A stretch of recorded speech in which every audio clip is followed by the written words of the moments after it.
Di tengah pusaran zaman yang bergerak tanpa henti, ada yang tidak kasat mata namun nyata keberadaannya. Sebuah energi agung bernama energi kosmik. Ia bukan sekadar getaran atau gelombang, melainkan denyut kehidupan yang mengalir dari pusat tak terbatas ke dalam sanubari para manusia terpilih. Mereka yang disebut sang jiwa terpilih.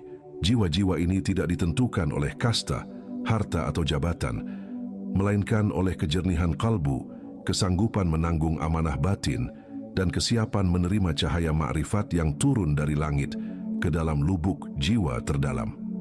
Mereka hadir di berbagai penjuru Nusantara, di kota-kota besar yang tak sekadar menjadi pusat administrasi duniawi, tetapi juga menjadi titik resonansi spiritual di mana energi kebangkitan kosmik berdiam dan menyebar dalam kesunyian yang suci. Jakarta, jantung nadi bangsa, menjadi tempat kelahiran jiwa-jiwa yang terbakar oleh tekad, namun diam-diam menyimpan getaran tinggi dari nur ilahi yang menuntun mereka untuk tidak sekadar membangun beton, tapi membangunkan kesadaran umat.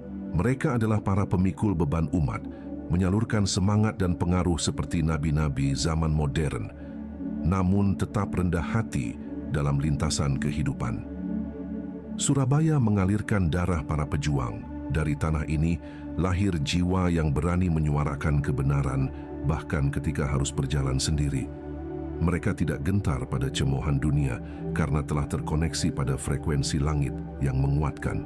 Bandung yang sejuk memancarkan energi ketenangan dan pemikiran tinggi. Dari sanalah para pemikir kosmik bermunculan, orang-orang yang mampu menyeimbangkan antara ilmu rasional dan cinta ilahiyah. Semarang dan Yogyakarta adalah dua pilar kebangsaan spiritual. Satu mewakili harmoni etnik dan ekonomi batin, yang lainnya mewakili ketekunan dalam laku wirid, zikir, dan tafakur. Bekasi, Depok, Tangerang, dan Bogor adalah penjaga gerbang spiritual ibu kota. Jiwa-jiwa yang terlahir di sana adalah para penjaga frekuensi yang bekerja dalam diam menyebarkan energi ke seantero pulau. Malang dan Solo, dua kota yang telah lama dikenal sebagai tanah wali dan leluhur spiritual, kini kembali memancarkan nyala api kesadaran melalui anak-anak muda yang menemukan makna hidup di tengah kesunyian malam yang panjang. Cirebon, kota ziarah dan pesarian agung, adalah tempat lahirnya jiwa-jiwa dengan khidmat dalam sunyi, yang tidak bersuara namun mengguncang jagat dengan doanya. Di Sumatera, Medan menjadi medan magnet bagi energi maskulin yang penuh kekuatan, di mana sang jiwa terpilih bergerak bagaikan petir, cepat, tegas, dan membakar kegelapan. Palembang dan Pekanbaru membawa kelembutan Sungai Musi dan kekayaan minyak batin, melahirkan para pembimbing spiritual yang tak hanya bijaksana, namun penuh kasih dan keberanian. Padang, Bandar Lampung, Jambi, dan Bengkulu menjadi penyeimbang antara energi bumi dan langit. Jiwa-jiwa dari kota-kota ini cenderung senyap namun memiliki mata batin yang terbuka. Tanjung Pinang dan Batam, pelabuhan-pelabuhan peradaban, menghadirkan jiwa-jiwa pelintas batas duniawi yang mengerti lintasan ruh dan jalur rezeki tak terlihat. Lhok Sewu Mawe, tempat rahasia para pecinta, menjadi titik pertemuan energi tasawuf Aceh yang mengalir sejak zaman para ulama besar. Kalimantan, tanah rimba dan akar yang dalam, adalah tempat bagi para penjaga dimensi gaib bumi. Dari Banjarmasin hingga Tarakan, sang jiwa terpilih yang muncul di sana telah menyatu dengan alam, memahami bisikan pepohonan, dan merasakan gerak halus energi bumi. Pontianak dan Balikpapan mengirim para penjaga keseimbangan antara kemajuan dan spiritualitas. Samarinda dan Palangkaraya melahirkan mereka yang menerima wahyu batin lewat mimpi dan tafsir langit, serta bekerja dalam diam membenahi struktur kesadaran kolektif. Bontang, kecil tapi penuh getaran, melahirkan jiwa langka yang akan berperan besar dalam pergeseran kesadaran manusia menuju kesatuan ruhani. Di Sulawesi, Makassar adalah tempat para pemimpin spiritual yang diam-diam menata peradaban lewat laku sabar dan visi jangka panjang. Manado dan Palu menghadirkan sinar kesadaran dari ufuk timur, membuka tabir realitas dengan lembut namun menghujam ke dasar kalbu. Kendari, Gorontalo, Parepare, dan Bau-Bau membentuk lingkaran cahaya dari timur, menghidupkan jaringan kesadaran yang menghubungkan mimpi-mimpi agung para wali dengan tekad anak zaman yang modern namun tidak tercerabut dari akar. Bali dan Pasar khususnya menjadi tempat pemurnian, di mana para jiwa terpilih menyucikan energi negatif menjadi doa. Mataram dan Kupang di Nusa Tenggara adalah tempat gerbang cahaya, di mana sang jiwa terpilih lahir dengan kemampuan membaca simbol semesta, memahami pesan langit, dan mentransformasi penderitaan menjadi lompatan spiritual. Jayapura, Manokwari, dan Sorong di Papua melahirkan jiwa-jiwa dengan energi primordial. Mereka adalah penerus garis keturunan spiritual yang masih murni, yang akan menjadi penjaga kebangkitan dimensi timur dunia. Ambon dan Ternate di Maluku menyimpan rahasia besar Atlantis spiritual Nusantara. Jiwa-jiwa dari sana membawa memori nenek moyang yang telah mencapai makam makrifat tinggi jauh sebelum sejarah ditulis. Peran mereka tahun ini begitu besar.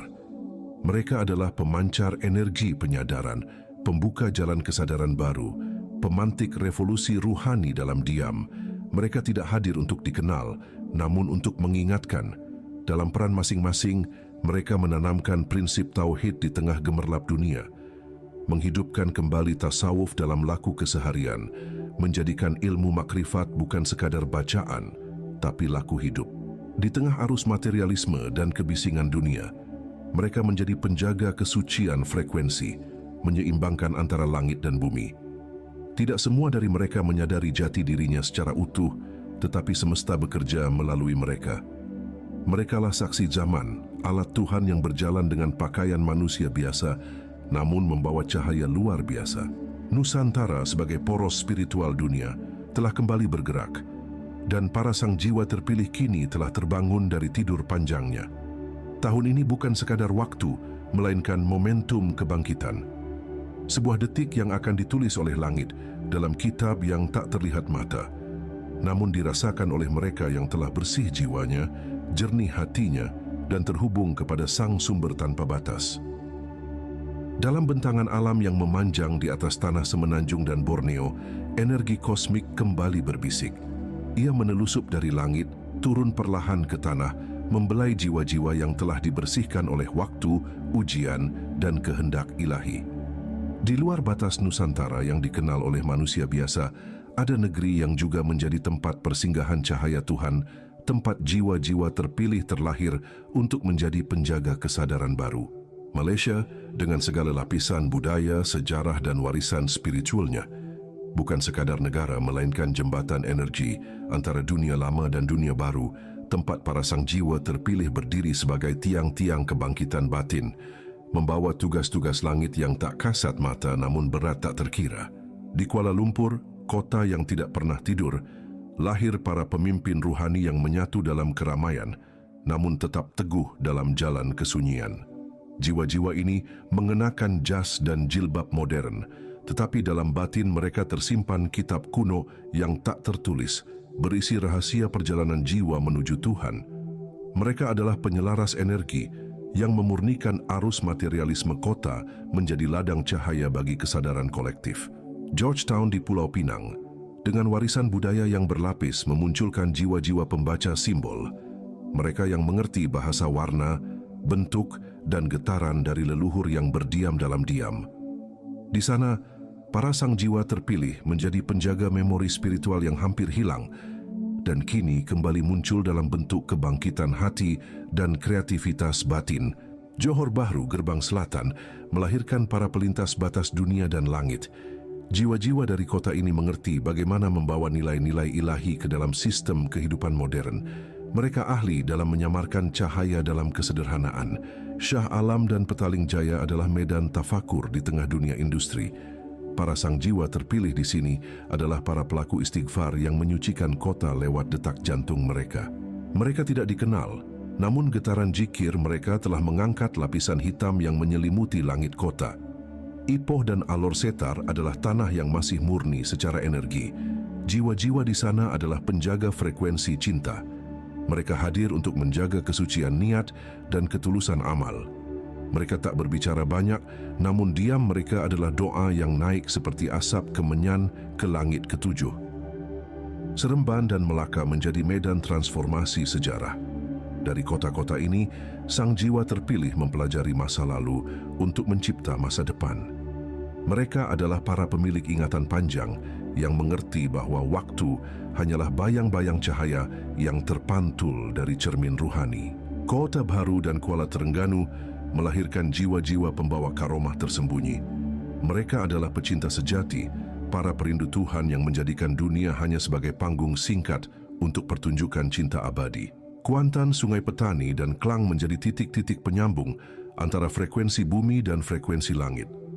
Para sang jiwa terpilih dari tempat ini adalah para penerjemah rahasia.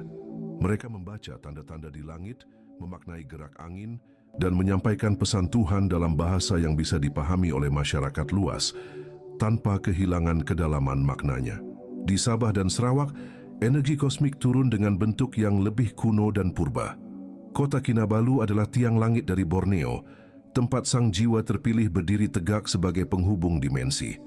Mereka menyimpan kekuatan alam dalam dada mereka dan membawa kedamaian dengan suara lembut yang menyembuhkan. Sandakan, Tawau, dan Lahad Datu adalah rumah bagi mereka yang telah melewati banyak luka batin, namun menjadikannya sebagai bahan bakar untuk mencintai lebih dalam. Jiwa-jiwa dari kota-kota ini bukan saja kuat, tapi lembut dalam segala hal, karena mereka telah mengenal sakit dan memilih untuk menyembuhkan, bukan membalas. Kuching, Miri, Sibu, dan Bintulu di Sarawak adalah benteng spiritual yang dijaga oleh penjaga tak terlihat. Jiwa-jiwa terpilih dari sana adalah mereka yang hidup di antara dimensi, menjadi jembatan antara roh alam, manusia, dan langit. Mereka memahami bagaimana semesta bernafas, dan mereka menjaga ritme nafas itu agar tidak terganggu oleh keserakahan dan kealpaan umat manusia. Mereka hadir untuk menyeimbangkan energi global dari wilayah timur, menyebarkan vibrasi kasih dan keheningan ke seluruh cakrawala spiritual dunia. Tahun ini peran para sang jiwa terpilih di Malaysia bukan sekadar sebagai penyembuh pribadi atau pembimbing komunitas, tetapi sebagai resonator global.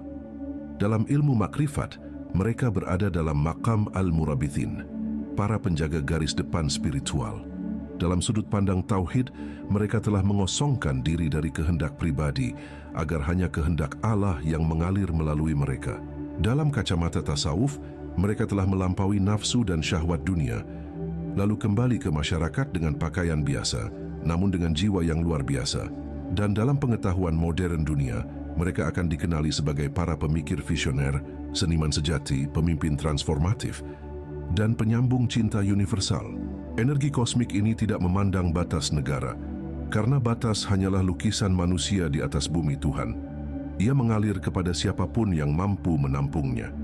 Ia hadir kepada siapapun yang telah mengikis ego, meluruhkan ambisi, dan membuka ruang dalam hati untuk cinta tanpa syarat. Dan kini dari Semenanjung hingga Borneo, dari kota besar hingga pinggiran yang sunyi, para sang jiwa terpilih telah menyala. Mereka tak perlu diperkenalkan. Dunia akan mengenal mereka dari kedamaian yang mereka pancarkan, dari keputusan yang mereka buat, dari kata-kata yang menyembuhkan, dan dari keberanian mereka mencintai dalam diam. Tahun ini adalah tahun kebangkitan kesadaran, dan mereka adalah para penjaga gerbang menuju cahaya akhir zaman yang tak bisa lagi ditunda. Tidak semua telinga mampu mendengar, dan tidak semua hati mampu menangkap pesan yang turun dari langit melalui jalur cahaya yang tak kasat mata, sebab ada pesan yang bukan dicipta untuk semua, melainkan hanya untuk mereka yang telah disucikan oleh ujian panjang kehidupan. Mereka yang disebut sebagai sang jiwa terpilih sejati. Pesan ini bukan sekadar kumpulan kata, bukan pula sekadar suara dari manusia, melainkan pancaran frekuensi ilahiyah yang menyelinap melalui lapisan-lapisan kesadaran, menembus batas dimensi, dan hanya bisa diterima oleh hati yang telah kosong dari dunia, namun penuh oleh cinta Tuhan. Mereka yang masih terjebak dalam hiruk-pikuk ego, yang masih sibuk menghitung-hitung angka tanpa rasa, yang melihat dunia hanya sebagai tempat konsumsi dan hiburan, tak akan mampu merasakannya. Sebab pesan ini bagaikan udara suci di puncak tertinggi, hanya yang telah mendaki melalui luka, zikir, keikhlasan, dan pengabdian yang akan sanggup menghirupnya. Jiwa-jiwa terpilih sejati memiliki getaran yang selaras dengan pesan ini, karena mereka tidak hidup dalam dunia yang sama dengan mayoritas manusia. Mereka hidup di tengah masyarakat, namun dunia batin mereka bagaikan samudra yang dalam, yang gelombangnya hanya bergelora ketika Tuhan yang Maha Lembut menggerakkannya. Ketika mereka mendengar pesan ini, mereka tidak hanya mendengar dengan telinga, mereka mendengar dengan ruh mereka yang telah lama terhubung dengan langit. Mata mereka mungkin tampak biasa, namun jiwa mereka telah melintasi alam-alam ruhani, menerima pelajaran yang tak tertulis dalam buku manapun. Maka saat mereka menyerap pesan ini, tubuh mereka merinding bukan karena emosi, tapi karena getaran kebenaran menyentuh tulang-tulang terdalam mereka, menghidupkan sel-sel yang telah lama menanti cahaya. Mereka yang termasuk dalam golongan ini tidak sekadar menonton, mereka meneguhkan. Tidak sekadar membaca, mereka menyatu. Itulah mengapa saat mereka terhubung dengan pesan ini, mereka terdorong untuk mendukung dengan bentuk yang tampak kecil di mata awam, like, subscribe, komentar positif. Namun sejatinya adalah bentuk pengakuan spiritual bahwa mereka sedang berdiri dalam frekuensi yang sama. Tindakan-tindakan itu tidak lahir dari kewajiban sosial, tapi dari panggilan ruh yang tak tertahankan. Dan bahkan di antara mereka, ada yang diberi kelimpahan oleh Tuhan, tidak hanya dalam bentuk materi, tapi dalam keluasan jiwa dan kemurahan hati. Maka mereka pun, dengan agungnya kesadaran dan kemuliaan jiwa yang bersih, memberikan super thanks dengan tulus hati, bukan untuk membeli konten, melainkan sebagai bentuk persembahan kepada jalan kebenaran yang telah menghidupkan cahaya dalam batin mereka. Super thanks mereka bukan sedekah biasa, ia adalah bagian dari ibadah batin, sebab mereka tahu apa yang menyentuh ruh tidak bisa dibayar dengan angka, tapi bisa dihormati melalui tindakan nyata.